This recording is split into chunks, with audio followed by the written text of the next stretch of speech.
please, as loud as you can get, I want you all to project, show her the vocal talents we have, guys. And I want you to really raise the roof for Miss Lalah Hathaway and band. And Jason Morales and Miss Vula Meninga. So you say you started sort of very young, yes. at 4, and you were going to conservatoire, so you've actually been trained since yes. you were very young. Yes. Coming from the parents that I had, it was very important to educate myself, first and foremost, but then to educate myself about my craft is extremely important. And I am, in my heart and in my spirit, I'm a student. I'm just a student of music. So I'm paying attention all the time. I'm just intoxicated by sound, just the way that it works. How important is today to be true to who you are? It's 100%. Your expression is your expression. There is nothing else like it throughout the history of time. So make your sound now. Figure out what in the hell is my sound. How do I get to it? 100%. The music industry is about compromise, and it's not set up for you to win. So understand what it is you came here to do. Is it your passion? Is it your calling? Is it your ministry? Is it a hobby? It can be anything you want it to be. But understand that the industry part of the music industry is a completely separate entity all into itself. What I'm telling you is to concentrate on the art that's inside of you, and some of the rest of that, maybe all of the rest of that will follow. I'm only just a few steps ahead of you in terms of what the industry does, believe it or not. How do you handle your emotions on stage sometimes if you're singing something and it's like overwhelming and you don't want to break down? Here's the thing, you're in the moment and you gotta kind of submit to whatever the moment is. And don't try to filter and censor how you feel. So if the lyric and the melody moves you to tears, embrace that. Because it's the honesty of that moment that will transfer better than the cleaner delivery of the lyric. I was just wondering about like how you deal with nerves and stuff like that, or if you get nervous anymore. Stadiums, award shows, coliseums, arenas, none of that stuff makes me nervous.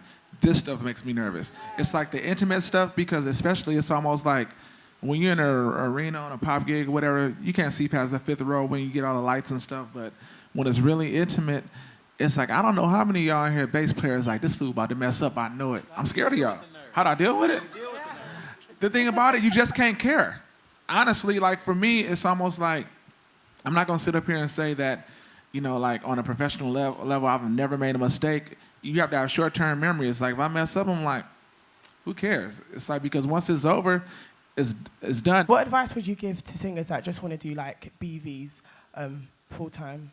So it's about staying as much in tune and current with the time and being open to change musically. Being as versatile with your gift as possible is going to just be the thing that allows you to stay in the field as long as possible and excel in it.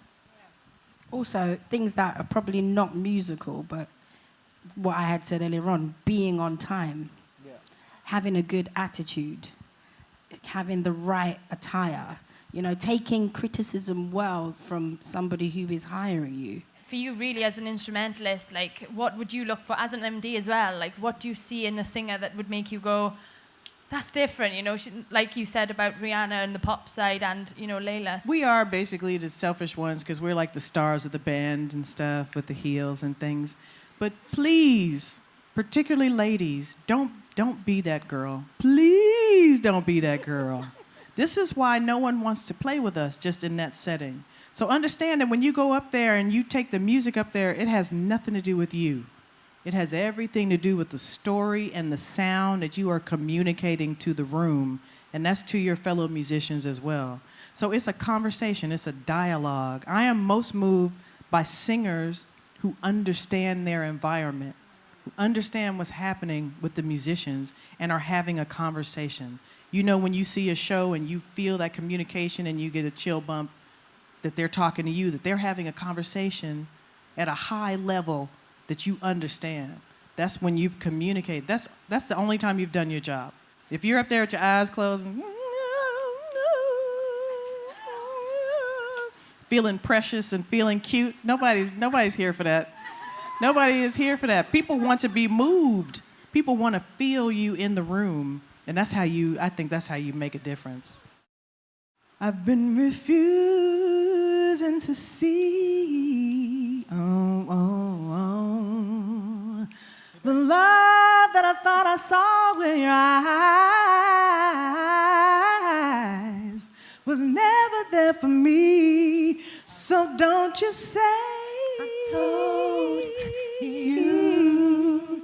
How was I supposed to know you that you were loving someone new? We were never ever one. I think you always have to get reminded that it's all about the music. So it's not that much. We learn all about the music business and we learn all about technology, but you should always come back to the roots and know where you're coming from. And you come from doing music out of passion because you're loving it. The best thing of the school, probably, to me, being able to, meet my heroes, but also people I didn't know, like her. I didn't know her, but it's been great because you actually find people that are doing it at the moment.